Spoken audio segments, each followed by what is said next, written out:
The U.S. has declared war on drugs. What does this declaration of war mean to people living in Canada and other countries? So there are pockets of the war on drugs in Canada, both in the way the drug law is implemented and also ideologically. There are people in Vancouver and in Canada who would like to see the drug war accelerated, to see us do what the Americans are doing. And to give you an example of that, there's a conference being planned for May in Vancouver. It's called IDEAS. It stands for International Drug Awareness and Education Society. It's being, I don't have it with me, it's being organized by a woman named Linda Bintal and her very rich husband, V. Bintals of the Bintal Center of Vancouver, putting a fair amount of money into this. And they've invited the Partnership for a Drug-Free America Foundation to come and join them in holding a conference, the intent of which is to warn Canadians about harm reduction, to warn that permissive drug policies will lead to widespread drug use. They've said that medical marijuana kills like tobacco, that harm reduction is a step backwards, that Sweden is a model for drug policy that we should follow as opposed to, for instance, the Netherlands or Australia. The entire intent of the conference is to rekindle our enthusiasm for the war on drugs and to warn us against being tolerant. In fact, they use that very word. They say, Canada should not be tolerant of drugs. We should have zero tolerance. And so there are elements in the community that would like to see us wage a war on drugs. So given all of that, I'm inclined to defend our choice of the title Alternatives to the War on Drugs. Maybe we should have put in the word Alternatives to the American War on Drugs and said, and even gone even farther, maybe we should have said a consideration of European drug policy. There were some other ideas suggested. One fellow, for instance, wrote, "The war on drugs has always been a U.S. term as far as I know. Until Anne," that was the gal who asked, do we really need to have such a resolution against the war on drugs, asked the question, the title turned me off. I wouldn't even read it. In earlier conversation with other members of the London congregation, I know that many find the language of war used to describe other areas of life to be highly upsetting and insulting. Personally, I just find it annoying and counterproductive. I wouldn't associate myself with any CUC resolution using it. It doesn't align with my principles as a Canadian and a UU. And again, that point was very well taken, and I thought, he's absolutely right. The more radical approach that drug policy reformers will take as a natural response to the more radical prohibitionist approach doesn't jive with UU principles. It doesn't, nor does it jive with Canadian culture, the more moderate Canadian culture. I'm afraid. So, and I see New Zealand as a potential bastion, but it really bothered me to find out that they were practicing U.S.-style blanket total prohibition on cannabis. Really the only other country to treat cannabis that way and to make criminals of all users or possessors or cultivators, even if it was one plant, you can go to jail for that in New Zealand. And in fact, the arrest record is, if anything, it's a bit disputed, but it's at least as high as in the United States per capita for arrest records, not conviction, but arrest for cannabis. And as usual, as always probably, the burden of the prosecutions fall on the minority groups, in this case the indigenous people called Maori, who are arrested and especially imprisoned at rates far in excess of the representation in the population.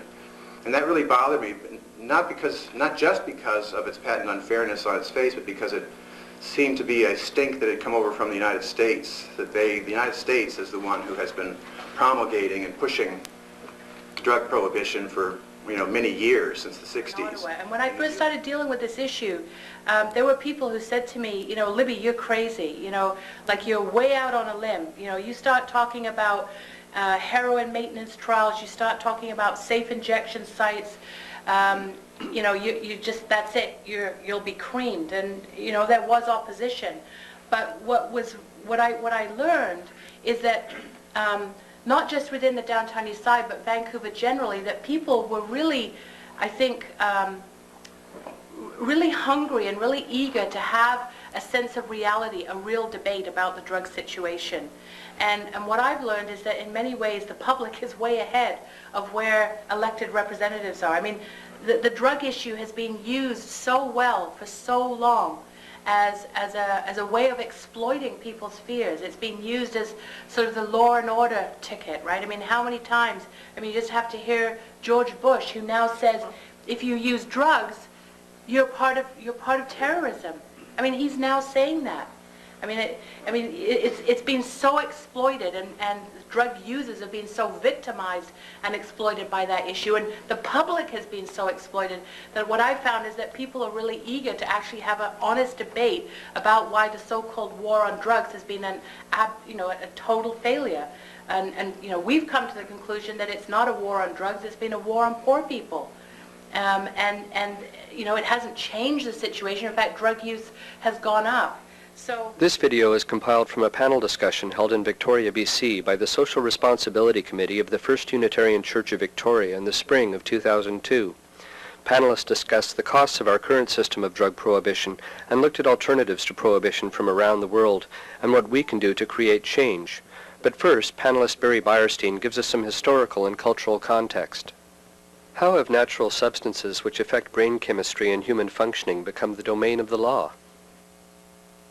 And of course, the brain is a chemical organ, and so that necessarily, whether you like it or not, takes you into the realm of endogenous chemicals, the ones that are already there and make it work, and exogenous chemicals that people, as far back as you can trace it in prehistory and on every continent, in every culture that we know about, have sought out or accidentally found, sometimes devoted an immense amount of effort to discover and tame and socialize chemicals that one way or another interact with those that we naturally have in our brains, and they find functional in their lives, sometimes with problems associated with them, sometimes with remarkably few problems associated with them. But most cultures have one way or another come to grips with the, I think, human drive to alter consciousness, to allay pain, to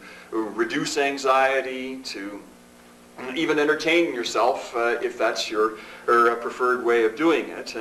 And the things that regulate this really are the mores and folkways that regulate behavior in any other aspect of our life. And that's what really led me to question the war on drugs approach.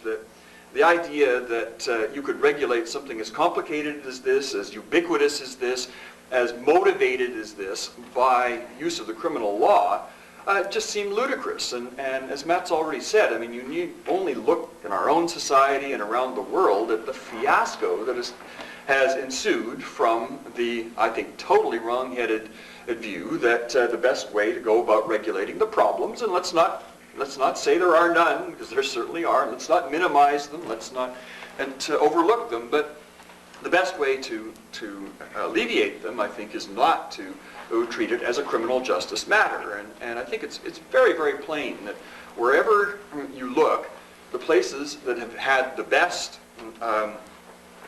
track record, whose problems are still real and still there, but I would swap any day of the week for ours, are the places that have chosen to regulate drugs as part of an overall compassionate, well thought out, well funded, well organized medical and social services, is not necessarily in that order, set of programs. And what I think is obvious as to anybody with an anthropological bent who's looked at this around the world and across cultures is that the things that really regulate behavior in this regard are the mores, the folkways, the ethical principles that we all, I hope, learn and are inculcated in us as we grow up in a society. And no society has enough cops to enforce a law that doesn't, first of all, mesh with those important moral precepts that are shared throughout the culture. And secondly, even the most heinous police states of now and of history have never been able to wipe out, call it recreational drug use or non-medical drug use, whatever you want. Now, you may not like this. You may, for your own purposes, choose not to indulge in this sort of thing. You may be perfectly legitimate in counseling other people to avoid these things. But face it, there is a significant portion of the population who want these things and will go to some extremes to get them. And you know, as I say, the great police states, the Soviet Union being the most recent example, but the People's Republic of China, have serious drug problems. I mean, the idea that you could use the police to wipe this out is just patently false. I mean, even if you were willing to go to the extremes that they are, or they didn't succeed, what hope do we, who value democratic principles and due process and freedoms, what hope do we have? We can't even keep drugs out of prisons. I mean, drugs are easily available in prisons, and what more regulated and observed and snooped on and pried into society can you think of than that of our prison system? So it really is quite obvious that the policy that got adopted for very interesting historical reasons that have become a fascination of mine too, and we can certainly talk about them later in the day if anybody wishes to bring it up in the discussion, got off on a kind of wrong start. That it amazes a lot of people to realize that before 1909, the Opium Act, Canada had no drug laws whatsoever regarding psychoactive substances. And it's arguable that things were certainly not any worse than they are now, and in some ways were a lot better. And so the idea that the law should be the way of dealing with these things rather than, again, a shared consensus as to what people ought and ought not to do is I think, something we should look at very carefully. And what happens, of course, is that the places that you find the worst problems associated with non-medical drug use are places where some new substance is kind of parachuted into the society, that it comes from without. And so there are two problems here. One is that it usually comes along with a group of people whose skin is just a little bit the wrong shade, whose other practices are just a little bit or a lot different than our own, and who in some way or other are seen as some kind of a threat to the status quo, or they're just simply the objects of prejudice and that sort of thing. And of course, I'm talking here about the Chinese, the Chicanos, the blacks, and others. And I'll make a bald-faced statement, and I'm quite willing to back this up. I realize it's a strong statement, but I think I can defend it, and I'm glad to do so if you want to ask me to do so later. But the basis of the whole attempt to regulate non-medical drug use by the criminal law is racism, pure and simple. That these things that are seen as drugs that should be controlled and feared come out of a background other than the dominant culture of North American society. And whereas alcohol and tobacco and the non-drugs, the things that people get kind of bristly about if you accuse them of even using drugs or being drug addicts, of course come from much more the core of our Western culture and that sort of thing. And we've enculturated them, and that's really what I was saying earlier, that the way to control these things is to enculturate them. And where you get problems are like the introduction of alcohol to the Native North American culture, that both at a time where there were tremendous social pressures on them because of the European onslaught and all the things that you know all too well that followed with that, and also because they didn't have those rules and regulations that people just adopted naturally, learned at their mother's knee, and ways of dealing with, you know, when you should use these things, how much, how, with whom, what's permissible, what's required, what's forbidden. And, you know, these things are not written laws. These things, people probably, in some cases, would even be hard-pressed to articulate if you asked them. But it's just, you know, unthinkable that you would transgress for something as basic as that. And that is, unfortunately, what's gone by the wayside when people jump up and yell, "There ought to be a law." We've got to punish these kinds of things. We've got to throw people in jail. We've got to stigmatize them in various ways. And it just has never worked. And it's so patently obvious that it's never worked. I mean, you can look around the world and see that wherever prohibition legal prohibition with major criminal penalties has been tried, first of all, it doesn't work. It doesn't reduce the use. In fact, it creates a forbidden fruit kind of thing that even probably attracts a few people. But the rates of usage bear no resemblance whatsoever to the degree of punishment associated with the usage anywhere in the world. I mean, some places have... Why should we pursue alternatives? The effects of drug prohibition fall into spheres of individual and community well-being, our health, our sense of security, our search for equity and justice.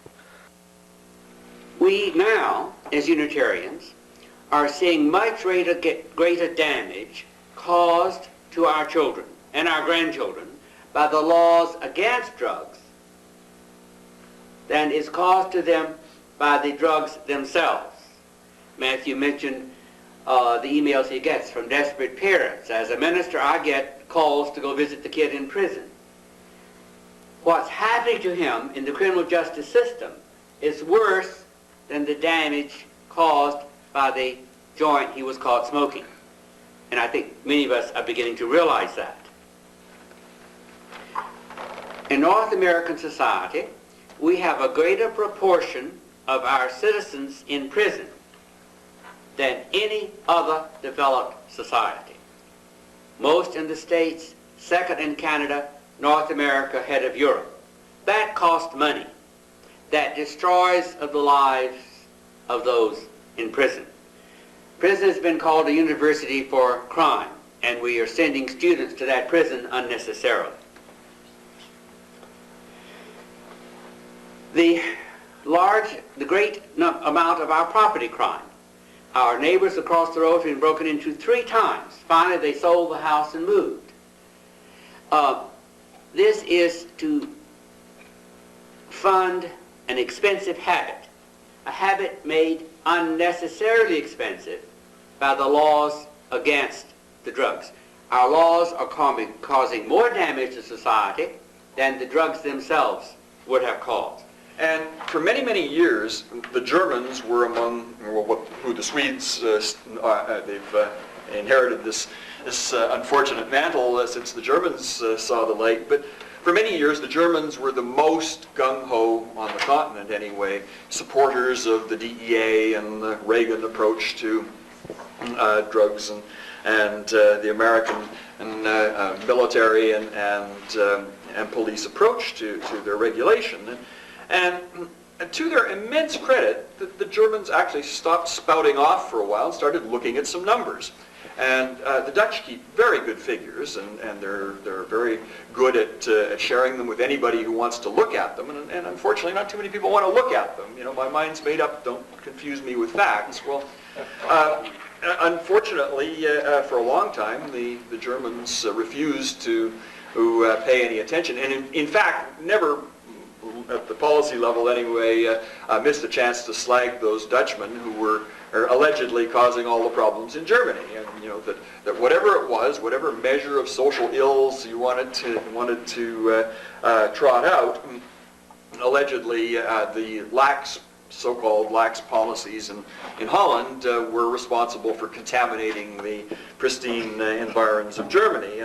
And anyway, to their credit, the Germans actually stepped back and looked at some of these figures and said, you know, let's look at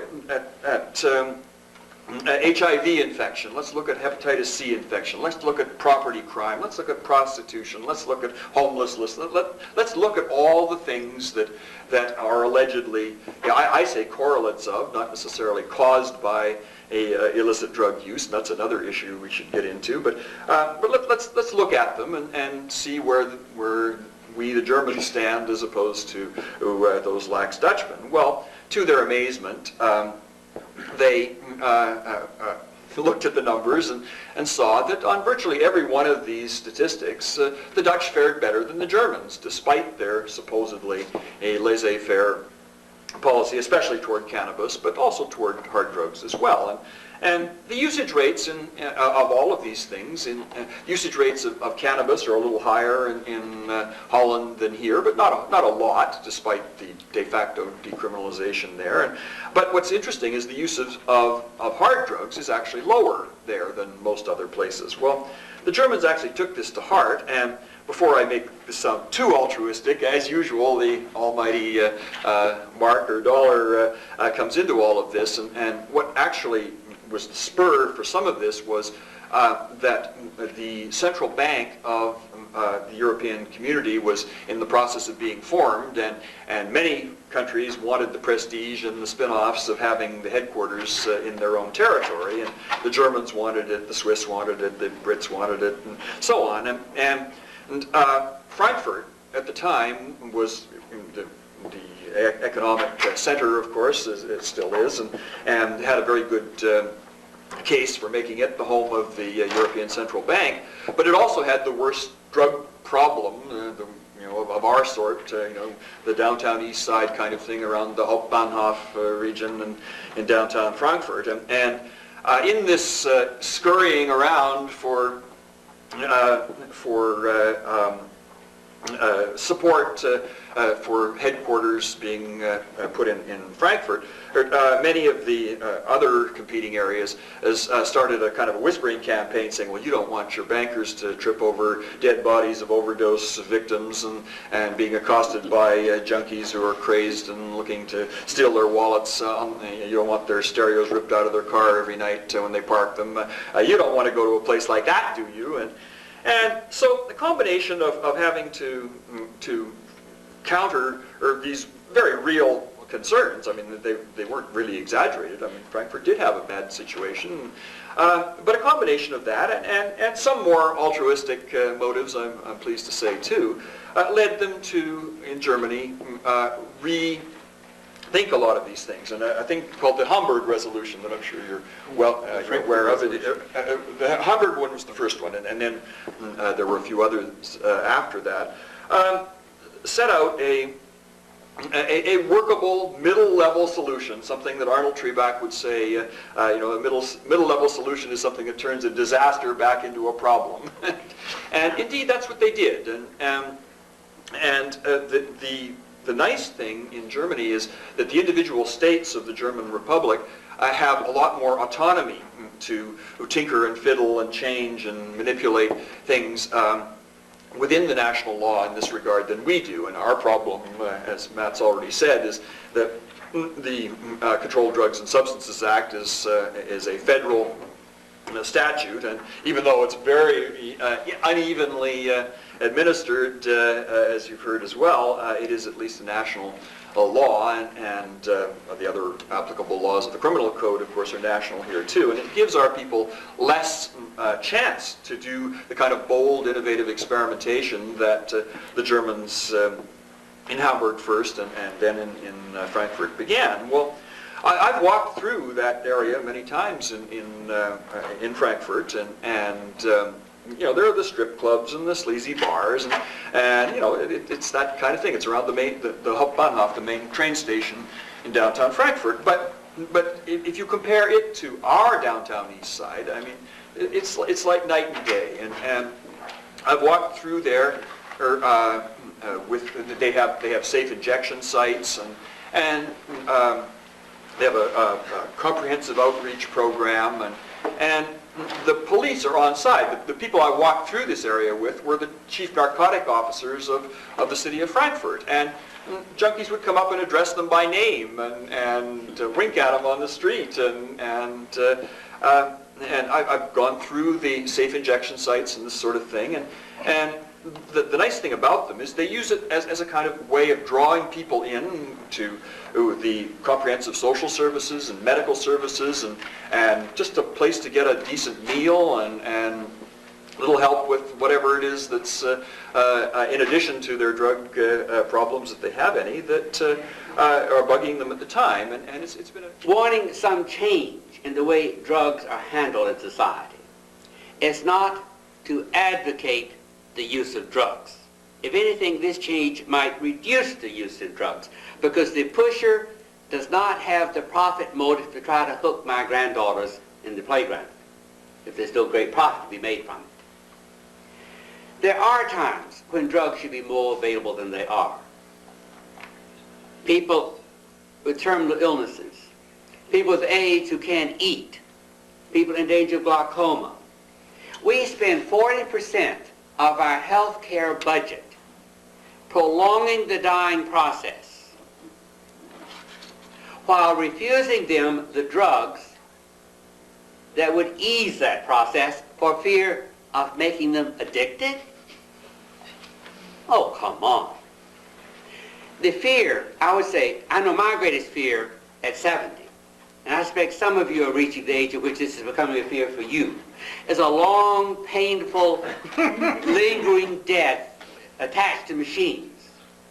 We are imposing that on people and denying them the drugs that would make it. I mean, I have seen enough deaths as a Unitarian minister to know it can be what? You know, a worthwhile experience. I mean, it can be pleasant. It can be pain-free.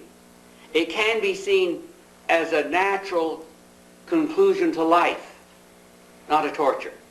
But we are making it torture for too many of our people.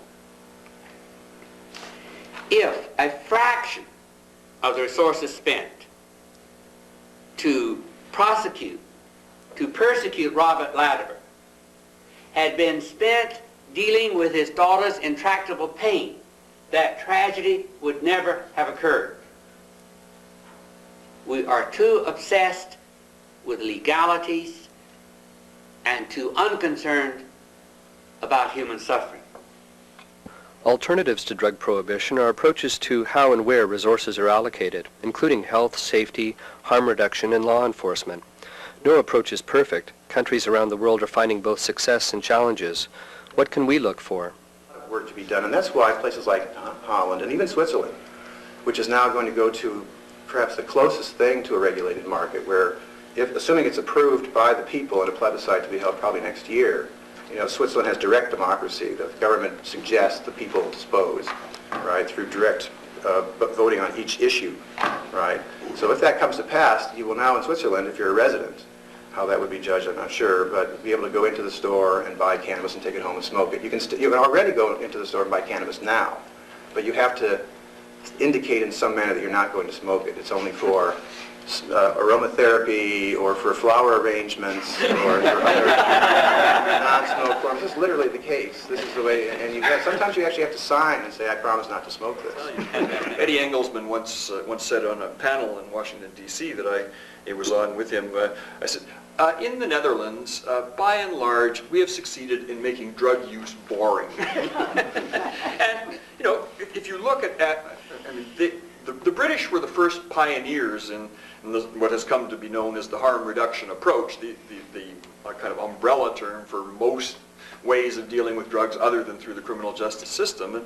And the Dutch picked that up, and the Brits unfortunately kind of diverted away from it, not entirely, but somewhat. And the Dutch, on the other hand, out-Britished the Brits and took it to its logical extreme and arguably have the most sensible sorts of system that I know of anyway, and have certainly been copied by other people. And so what they realized was that yes, I mean, some people will use drugs irresponsibly. They'll cause harm to themselves. They'll cause harm to other people, and they need to be dealt with.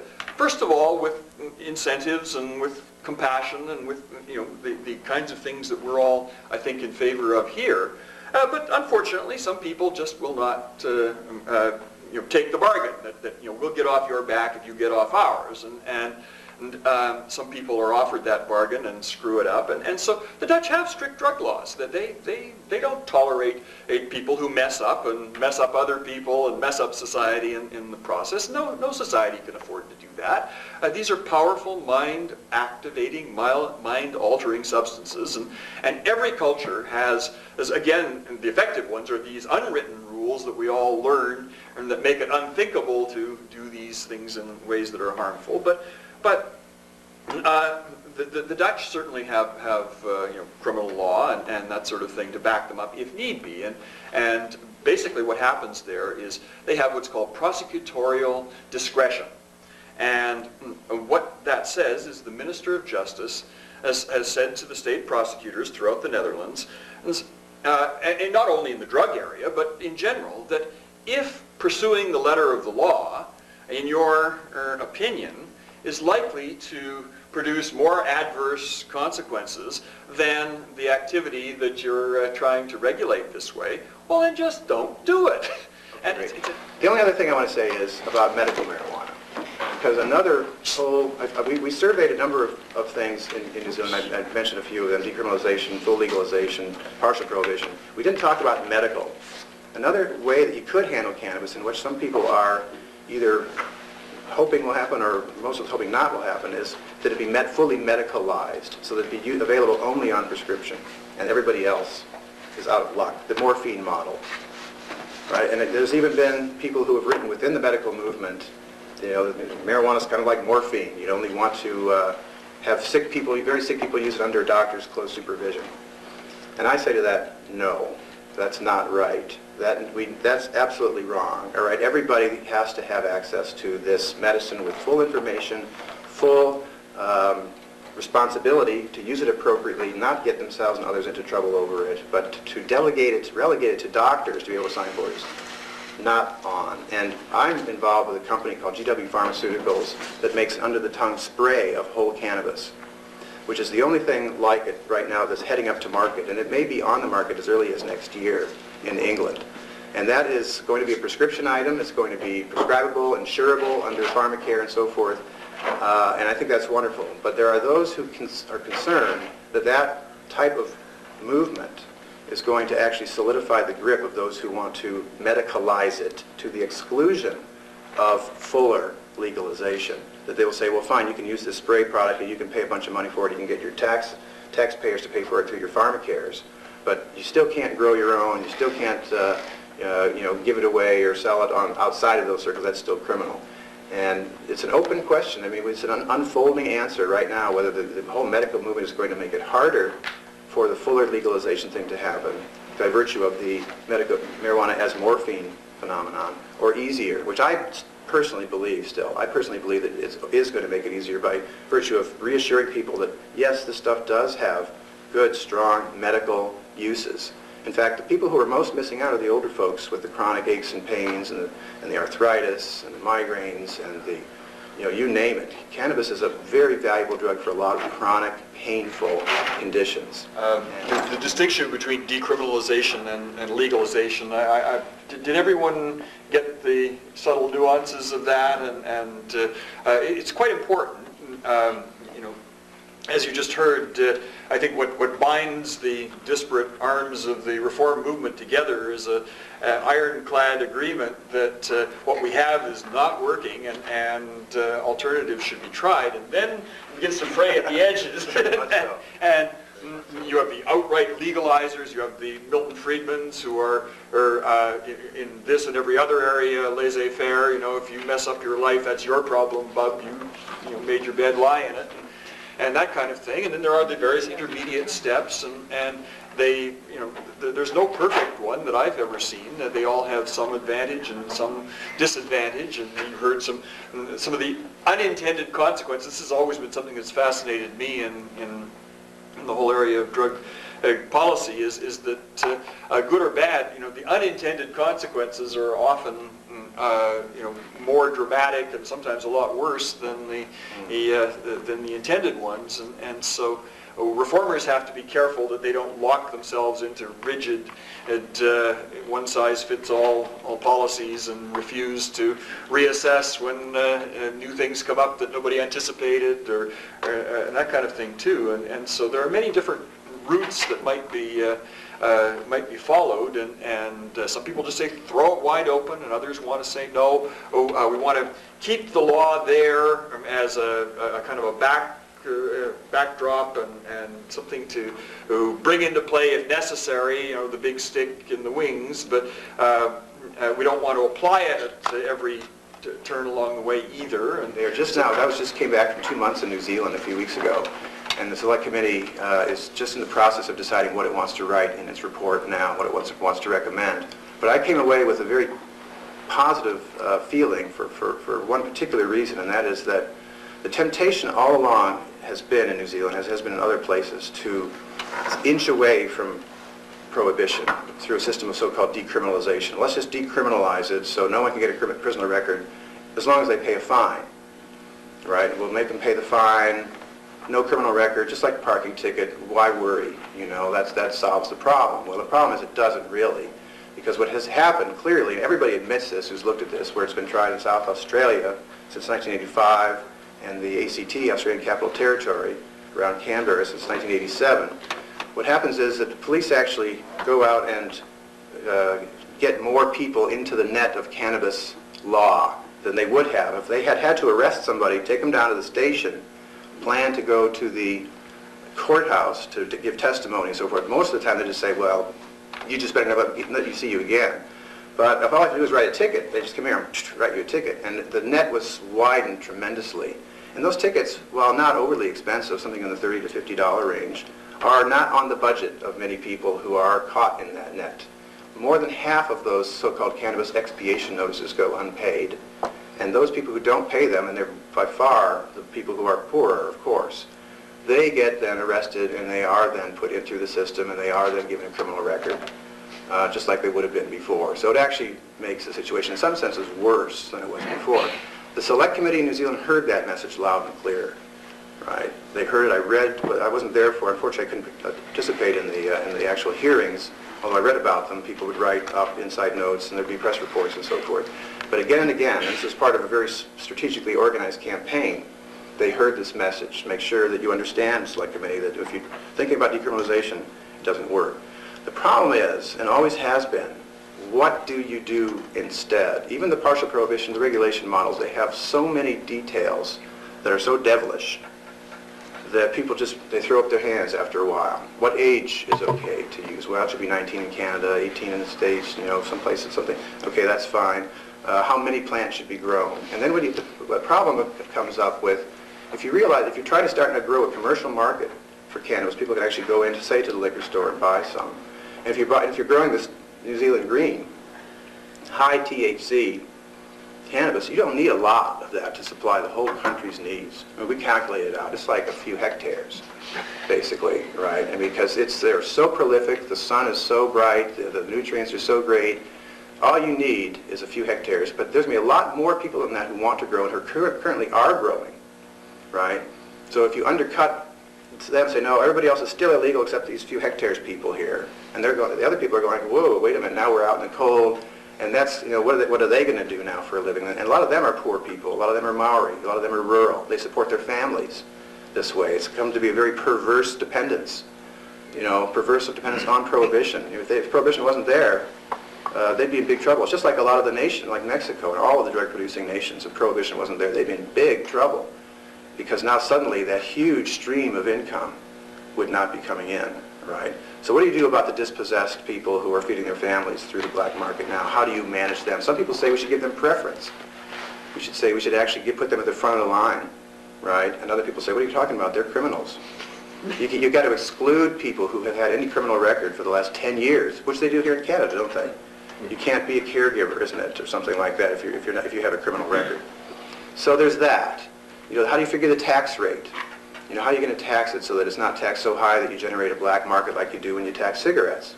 You know, those black markets creep up overnight if the tax goes too high on cigarettes, as we found between the U.S. and Canada on more than one occasion. So nobody has come up with a system that everybody likes. Even within the hardcore activist community, there are details that divide. Justice making is vision in action. What can we do to promote change? What have others done? As you've heard, I'm the Member of Parliament for Vancouver East. I got elected in 1997, but I'm not really a newcomer to political life. I've been very involved in my own community in East Vancouver, particularly the downtown east side for, well, 30 years. 1972 was the first year that I started working in the downtown east side, and then I lived in the neighborhood for about a decade. and then I ended up on Vancouver City Council. And I wanted to say that because I feel very close to the community that I represent. This is not just, you know, a riding that kind of floated in and I decided to run. This is a community that I've had a lot of personal connection and involvement with for many, many years and decades. But what's happened is that within the Downtown East Side, they developed a very strong sense of inclusiveness about not pitting people against each other and saying that drug users are part of our community and that, you know, we have to work together and we have to actually change the environment, both socially, politically, legally, through the healthcare system, through the way we do policing, through the law that actually, you know, basically has criminalized people because they are dealing with an addiction.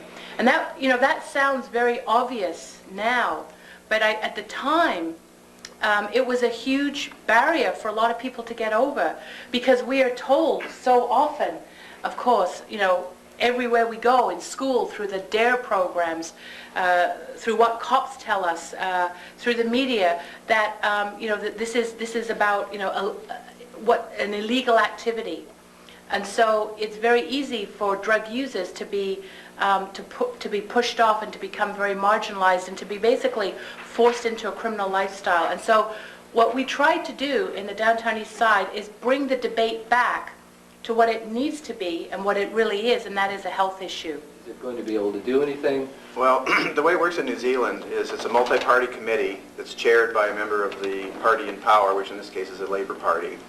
And they present a formal report to government, which government has to formally respond to, and to say, well, we're going to take on board what you say, and we're going to do the following in response to that. And it becomes a political thing because you've got this multi-party group coming together to give recommendations to the government. And if the onus is on the government, if it doesn't do what the select committee says, it has to come up with some good reason why it doesn't. So it can start, certainly by, you know, the cabinet could say, well, we hear what they say, but we're not going to do it anyway. But they have to they can't just ignore it. They have to formally respond to it, and usually in a constructive manner. You know, unless if it's not a constructive manner along the lines of what they've been recommended, then there's political sparks that fly, and the media gets interested in it and picks up splits between the parties and all that kind of stuff. So it does apply quite a bit of pressure. Again, the Swiss decided to be rather pragmatic rather than this kind of tunnel vision ideologue approach that we're all decrying here. And when the anti-forces got this on the ballot, it was actually rejected by the entire population in the, people who saw that Needle Park in Zurich had been cleaned up and that people were not dying on the streets and that the scuzziest people in society were not making as much as they used to in the tremendously lucrative black market, and the corruption of the police forces, the corruption of the judiciary, the corruption of the customs people that absolutely inevitably comes with prohibition. I mean, it is. If there's anything that's plain in all of this, that's what you get when you try to prohibit something that a significant portion of the population wants. That somebody will supply it at grossly inflated prices. There'll be contaminated drugs, there will be deaths because of it, there will be corruption, as I said, and it won't deter those people who are determined to do it. Well, the people of Switzerland saw improvement in all of these areas, and to their great credit, voted to keep and even expand this kind of harm reduction approach. And so that's really the kind of thing that has drawn me out of the laboratory when I What do you first think is the difference between the UK? I would suggest that it's probably political leadership to some extent, but what is it that we can learn from the UK that hasn't happened in New Zealand or Canada? Okay. Well, I think it comes down a lot to personalities. I think Blunkett's coming in was the key to that, having replaced Jack Straw, who was very anti. And when you get personalities coming in who are strong and are clued in and who have influence, it's just like in the medical field again. If you want to change how doctors practice, you want to change the medical culture, you go to the opinion leaders. You find the strong ones that people respect, and once they start turning around, then the others will turn around with them. It's kind of like a herd thing. Plus, you know, you got Prince Charles, son being, Prince whatever it was, William, being arrested or hassled anyway, and almost arrested. You've got even Strauss' son was arrested for cannabis use. You've got Prince Charles being quoted as saying to multiple sclerosis patients, "Have you tried cannabis? I hear it's the best thing." So it's a bit of a drop.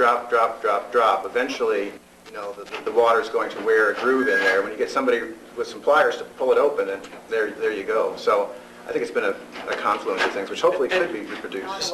I think one of the most important allies that I find, and I found, and one of the things that was most motivating and inspiring to me was the drug users themselves. At one point, this fellow Bud Osborne and a few other people started a group called VANDU, the Vancouver Area Network of Drug Users. And I mean, just think about this. I mean, I don't think there's any other group like it in Canada. I mean, I was very involved in the formation of DERA, the Downtown Eastside Residents Association, in the 70s, and that then was considered to be radical, for low-income people in, quote, Skid Row to organize themselves as a voice. But now, suddenly we had drug users who were saying, just a minute, you can't say that we're going to be shipped off to an island. You can't say that we're going to be locked up somewhere. We have rights. And I started going to some of the VANDU meetings where a room like this would be completely filled. I mean, 100 people. In fact, they couldn't find a big enough space in the community to hold the meetings. Plus, there were some groups that didn't want them to have meetings. But when I went to the VANDU meetings, what people asked me about was not so much about the drug issue. People asked me about why couldn't they find affordable housing? Why did their landlord, charge them guest fees? Why couldn't they have a 24-hour needle exchange? Why wasn't there treatment on demand? Why couldn't they access the healthcare system? And so it became a debate about people's basic democratic and human rights.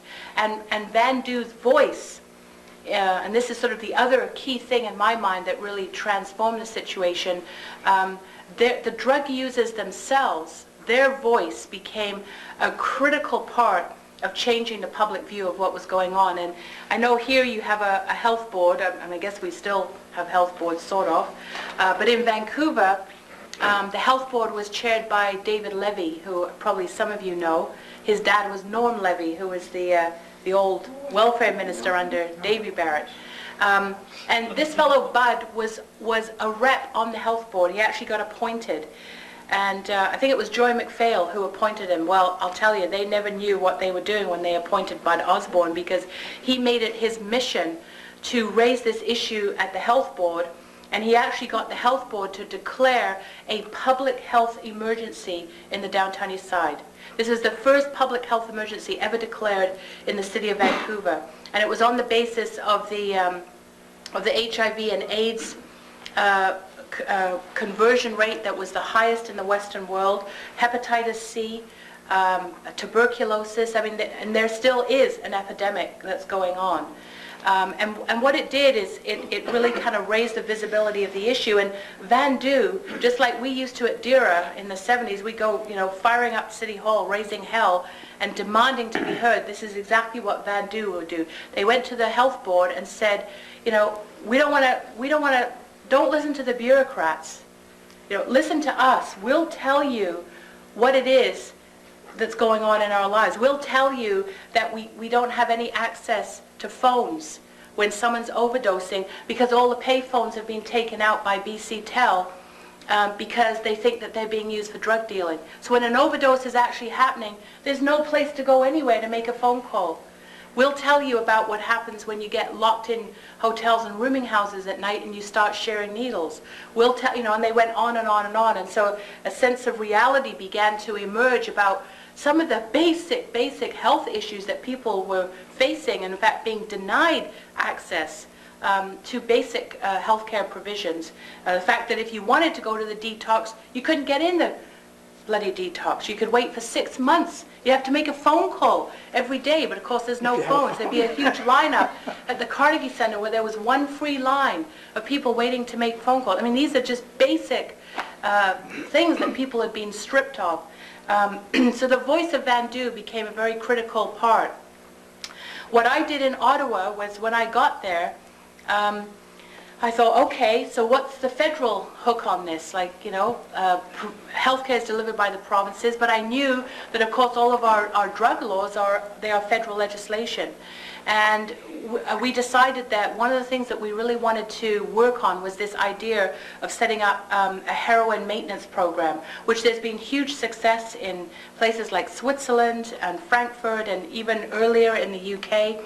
None of that has ever been tried in Canada, and so we decided that we wanted to really convince the federal government that this had to be done, as well as things like safe injection sites. So I decided I had to go see the Minister of Health, who at the time was Alan Rock. Well, you know, he didn't really want to see me, you know, an NDPer, a backbencher, someone from East Vancouver. So I thought, well, okay, what do I do now? So I went and sat in his office, and I refused to leave until I got an appointment. I was very polite. And I didn't demand to see him right then and there, but I said, you know, this is a very critical health issue. You probably couldn't find a more critical health issue in Canada. People are dying in the thousands, entirely preventable, and I've got to talk to you about it. So I sat there, and I think when they realized I wasn't going to go, I got an appointment.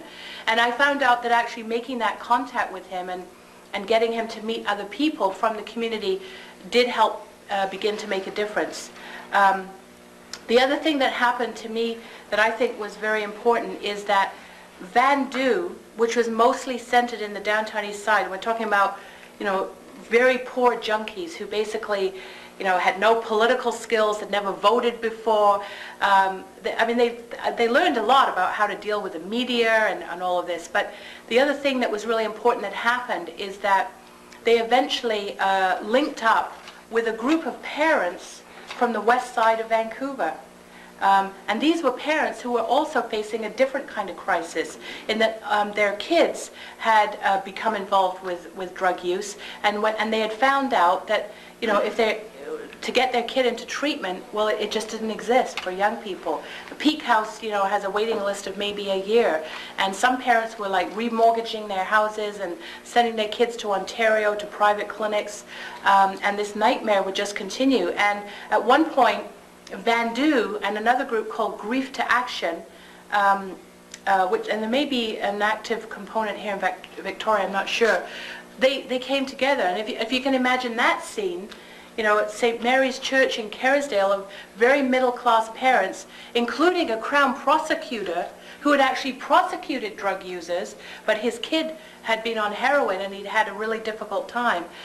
These two groups came together and found out that they had a lot in common, and began to work together. And that, again, sort of transformed the kind of debate that was taking place. Meanwhile, a lot of pressure was being put on the city of Vancouver, and I do want to say something about this, because to me, it's sometimes when we deal with a complex issue, it's really hard to know where to begin, right? I mean, it's federal, it's provincial, it's about, you know, in this case, it's about policing. I mean, I could go on and on about, you know, the stories around policing and the harassment and the violence that people experience just through the enforcement side. But it was really hard for people to figure out, you know, where to apply the pressure. And I think that's always a very big issue for people when they're working on something. But because the policing was a big issue, and because so much emphasis is given to enforcement, people in the community decided to take that on and started applying pressure to the mayor, to city council, and demanding that, you know, that the response not just be a policing response. I mean, obviously there are safety concerns that need to be dealt with, and enforcement is maybe part of a comprehensive strategy, but it cannot be the only strategy. Several things that have come out of what you have said is that what's stopping the politician is this political suicide. So it seems to me that while we need to get politicians to exercise some leadership, there's also the need to get their constituents to approve of their doing it. In talking about it with just, you know, uninformed friends, I find a tremendous difference between their attitude and mine on a very basic question. And that's the relationship of law to morality, to right, to wrong. Now, maybe because I grew up in a segregated, racist society in which what was wrong was legal and what was right was illegal, I don't equate law with right. And the most frequent answer I get when I say, well, we should do something about this is, well, it's the law. As if Why that... not just legalize murder? Yeah, you got it. I have a real problem with gluttony, but it hasn't been made illegal yet. There isn't this necessary one-to-one. So what I don't understand is how do we break that mindset? Now, for you it was something awful. Well, for me it was too. His older brother died of a nicotine-induced heart attack at 44. Now, when he was looked that age, he lived with his best high school friend in an apartment, had his pot pad on top of the TV, and no ill effects from the pot. He was arrested, he was put on probation. In his scrapbook, when I looked to his death, here was his probation still in there in his scrapbook. The legal nicotine killed him. I mean, this totally revolutionized my attitude toward pot versus nicotine. Now, does something that tragic have to happen to each of us to make us change our minds? What can we do to make people think? Groups. But in terms of, if I could just say, please don't give up on this issue, because I really do believe that we are at a very critical point of a change one in public attitude. I mean, why did Allen Rock sort of supersede the private members' bill on medical marijuana? Because they could see that something was going on. Why did they set up the parliamentary committee? Sorry? The courts forced them to. Well, the courts and the legal actions as well. So all of these things are, converging, and I feel that this is where we've got to now just absolutely keep the pressure. I don't know whether, if this parliamentary committee or the Senate committee, if they issue a good report, yeah, it could sit on a shelf for 20 years, gathering dust, but our job will be to make sure that doesn't happen, right? And I do feel that the movement for change is much, much stronger than it was, 20 years ago.